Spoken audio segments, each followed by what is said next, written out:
Des gens des technocrates analysants, qui sont formés à analyser des problèmes, problem solving, et on leur fait croire qu'ils sont intelligents parce qu'ils font du problem solving. Alors que l'intelligence, ce n'est pas le problem solving. L'intelligence, c'est la formulation des problèmes. Celui qui est intelligent, c'est celui qui formule le problème, qui le met en énoncé, qui le met en termes de liens et de combinaisons, qui appelle une question. C'est celui-là qui est intelligent. Celui qui se penche sur un problème déjà formulé pour trouver l'équation ou la formule qui donne la solution, c'est pas lui qui est intelligent. Or, c'est ça qu'on nous fait croire. Donc, des technocrates analysants, c'est des gens qui maîtrisent des techniques d'analyse et de calcul et qui confondent penser, réfléchir avec analyser et calculer. Et ils prennent des décisions sans état d'âme, du genre licencier 60 000 personnes en un jour, doubler son salaire de millions de salaires et dire « je souffre en plus ». Je prends des décisions difficiles. Mais ça, c'est des non-humains. Quelqu'un qui prend des décisions sans état d'âme et qui le dit, c'était quelqu'un qui est en train de dire « je ne suis pas un être humain ». Alors de quel droit le laissons-nous prendre des décisions qui touchent à des êtres humains? Puisque lui dit « je n'ai pas d'état d'âme, donc je n'ai pas d'âme, donc je ne suis pas un être humain ». Alors, voilà les technocrates que nous formons au haut niveau. Au niveau intermédiaire, c'est ce que j'appelle les techniciens producteurs. Ces techniciens producteurs, c'est des serviteurs de machines, des servants de machines, depuis l'ordinateur jusqu'à la machine numérique qui débite des pièces de plastique ou d'acier ou d'aluminium. Eh bien, ces gens-là sont là pour faire en sorte que cette mécanique automatisée de production ne tombe jamais en panne. Et tout ce qu'on leur demande comme connaissance, c'est la logique de la machine ou de la série de machines dont ils ont la garde. C'est tout. Et encore plus, on leur demande simplement d'être capable de comprendre ce que la machine demande. Alors ce n'est même plus eux qui dominent la machine ou qui ont une espèce de supériorité humaine, de supplément d'âme ou de connaissance ou de sens par rapport à la machine. C'est l'inverse, c'est la machine qui dit si tu es assez intelligent, voilà où la puce qui cloche, voilà l'endroit où il faut changer la carte, voilà, etc. Et puis s'il n'est pas assez rapide pour faire ça, il n'est pas bon.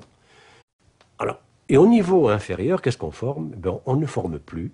45% de la main-d'œuvre des multinationales américaines en particulier sont analphabètes totaux. Et les multinationales ne veulent pas changer ça. Elles ne veulent pas qu'on leur forme le moindrement ces gens analphabètes, parce que s'ils ne sont plus analphabètes, ils vont se mettre à poser des questions. S'ils se mettent à lire des journaux, des analyses finales, ils vont se mettre à poser des questions. Ils vont se mettre à se syndiquer, ils vont se mettre à réfléchir. Donc, surtout pas.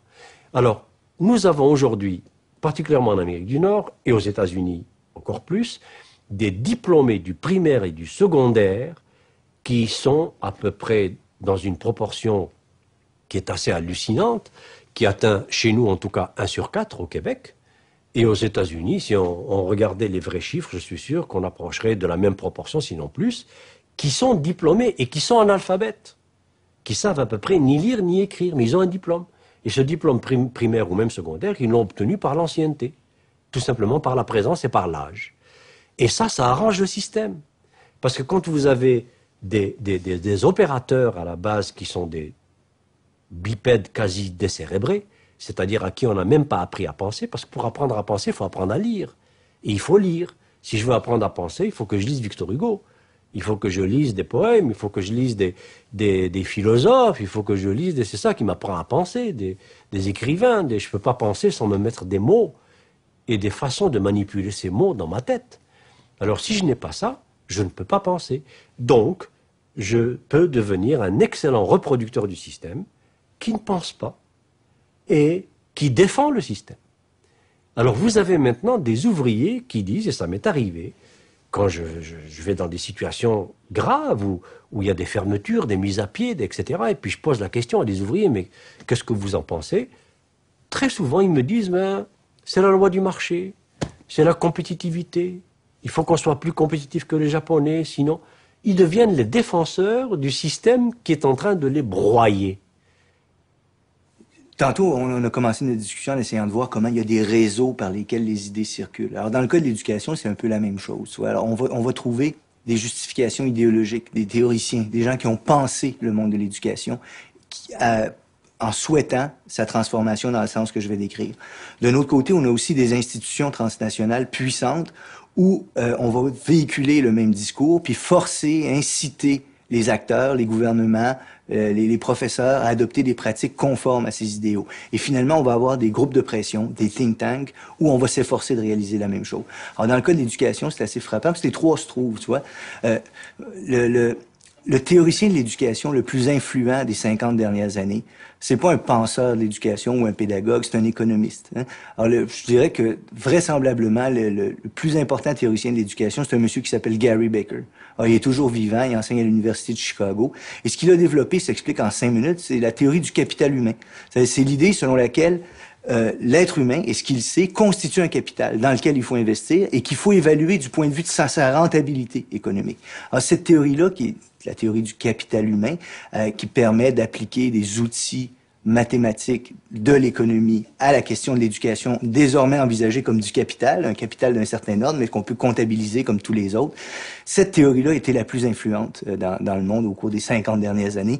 Elle a été la plus influente, je veux dire, dans les lieux où ça compte, c'est-à-dire dans les lieux où on influence les décideurs, dans les lieux où on influence les États, dans les lieux où on influence les ministres de l'Éducation, dans les lieux où on influence ceux qui vont prendre des décisions sur l'éducation. Le deuxième théoricien qui va mettre en place les mécanismes qui vont s'imposer maintenant, c'est Milton Friedman. Alors Friedman, le père de l'économie monétariste, qui lui va proposer un système de vouchers, c'est-à-dire de bons d'éducation. L'idée étant là encore de faire pénétrer les mécanismes du marché au sein de l'éducation et de mettre en concurrence les écoles les unes contre les autres. Ces deux conceptions de l'éducation, ces deux théories de l'éducation dont on parle vraisemblablement jamais dans les facultés d'éducation, sont probablement les plus influentes des pensées de l'éducation des dernières années. Et c'est elles qui vont circuler ensuite au Fonds monétaire international, au sein de l'OCDE, au sein de la Banque mondiale. On va analyser les systèmes d'éducation nationaux du point de vue de ces outils-là, en faisant des recommandations allant dans le sens de ces outils-là.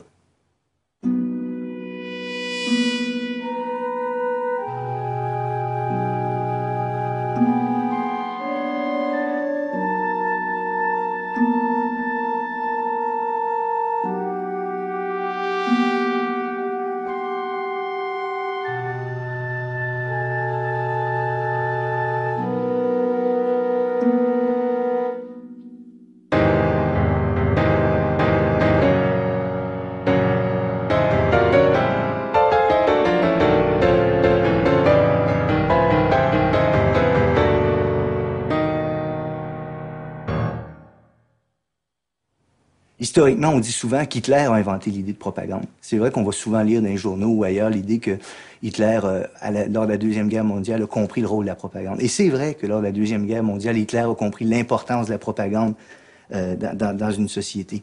Pourtant, il l'a pas inventé. Il l'a appris de nous. Quand je dis de nous, c'est-à-dire qu'il l'a appris des démocraties occidentales. Il l'a appris en particulier des Anglais et il l'a appris des Américains. On peut dire en gros que depuis l'avènement des sociétés modernes, deux tendances prévalent. La première dit il faut une démocratie participative où les gens sont au courant de ce qui se passe dans le monde et puissent en discuter, agir et influer sur les décisions qui sont prises. De l'autre côté, on a une vision du monde qui dit qu'il y a une partie de la population qu'il faut écarter. Il y a une partie de la population dont il faut s'assurer qu'ils ne s'occuperont pas des questions qui les concernent. Cette vision de la société, du monde et de l'économie, elle existe aussi dans notre culture. Et un des lieux où on l'a vu s'incarner de manière extrêmement forte, c'est pendant la Première Guerre mondiale aux États-Unis. Alors, pendant la Première Guerre mondiale aux États-Unis, le gouvernement élu avait été élu sur une promesse de non-entrée en guerre. Et peu de temps après son élection, pour des raisons qui tiennent à la politique intérieure en particulier et au rôle des industriels aux États-Unis, le gouvernement a décidé d'entrer dans ce conflit, de participer à ce conflit-là.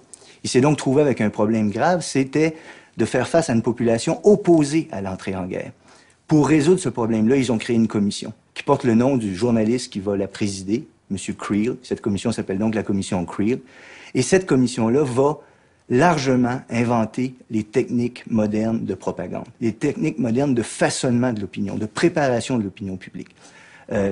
Dans cette commission Creel, qui va réussir magnifiquement à accomplir le mandat qu'on y avait confié, c'est-à-dire qu'elle va retourner l'opinion publique en quelques mois. Dans cette commission Creel, des gens extrêmement célèbres et connus vont travailler, des intellectuels de renom, et aussi quelqu'un qui s'appelle Edward Bernays, qui est le fondateur de l'industrie moderne des relations publiques. Alors ces gens-là, quand ils vont quitter la commission Creel ensuite, vont mettre sur pied des outils de communication à l'intérieur de nos sociétés qui sont encore présents aujourd'hui et qui font partie de l'ensemble des mécanismes de propagande. Alors, il y a là une visée politique extrêmement importante qui est vraiment d'exclure une partie de la population, de façonner l'opinion publique, de construire les consensus à l'intérieur de la société. Ces institutions qu'ils ont inventées, et je parlais des firmes de relations publiques, mais il y a aussi la conception moderne du rôle des entreprises, du rôle des relations publiques au sein des entreprises, de la communication sociale, des médias, du rôle des intellectuels, du rôle de la publicité, du rôle de l'information en général dans notre société. Tout ça va se mettre en place. Et c'est cette leçon-là qu'Hitler va retenir, avec raison d'ailleurs. Alors comment se sont mis en place les mécanismes qui font aujourd'hui qu'on a une pensée unique? Ben, ils sont les descendants de ce que je suis en train de décrire. C'est-à-dire, ils sont les descendants de la commission Creel, ils sont les descendants, si on remonte encore plus loin dans le temps, ils sont les descendants de cette conception du politique selon laquelle une société doit, pour fonctionner, exclure une partie de sa population. Et je pense que c'est aussi ce qu'on trouve. Mais en même temps, si les acteurs que je décris sont extrêmement puissants, extrêmement forts, extrêmement nombreux, il y a aussi un contre-discours qui se manifeste. Il y a aussi dans notre société des lieux où d'autres analyses sont proposées. Il y a des médias alternatifs, il y a des intellectuels, il y a des groupes sociaux, il y a des groupes communautaires où se prépare une nouvelle pensée. Donc on a ce double phénomène-là. Et malheureusement, de manière massivement prévalente, la pensée unique existe, la propagande existe, puis elle remplit le rôle qu'elle remplit. Alors donc c'est à travers des mécanismes, des institutions comme celle-là, qu'une vision du monde, un vocabulaire, une manière de penser, une manière de concevoir le monde fait en sorte que certaines questions peuvent être posées, que certaines réponses peuvent être données, que certaines analyses peuvent être faites, alors que d'autres sont exclues. L'idéologie dominante actuellement, que j'appelle une idéologie ambiante, qui a sa face officielle, qui est la pensée unique, dont on parlait tout à l'heure, et qui a sa face officieuse, qui est finalement ce langage que les médias, ou cet ensemble de conduites que prescrivent les médias dans leur ensemble, cette idéologie-là, elle n'apparaît jamais comme une idéologie. Elle est présentée comme quelque chose de bien naturel, comme quelque chose qu'il est évident que l'on fasse.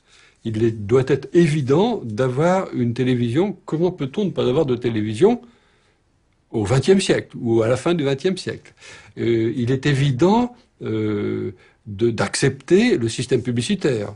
Vous n'allez quand même plus, en 2000 et des poussières, mettre en cause le système publicitaire, etc. Vous voyez, c'est-à-dire que tout ce qui est idéologique, tout ce qui est choix que le système a organisé et sur lesquels on ne nous a pas demandé notre avis, nous est présenté comme des évidences, comme des choses qui vont de soi et que l'on n'a pas même à discuter.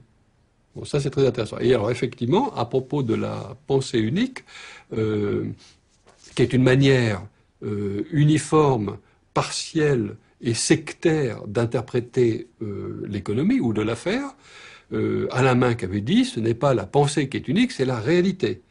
À partir de ce moment-là, il n'était pas question de mettre en cause ce que faisait l'économie libérale ou ultralibérale, c'était donné comme la réalité. Et donc, il fallait suivre la réalité. Alors, par exemple, la mondialisation, on va vous dire, c'est une réalité. Bien sûr que c'est une réalité, mais ça n'est pas nécessairement une bonne réalité. Or, l'idéologie dit, c'est une réalité, donc c'est valable, donc il faut aller dans ce sens-là. La globalisation, même chose. La privatisation, même chose. Ça se fait, donc ça doit se faire. Donc il fallait le faire, etc., etc.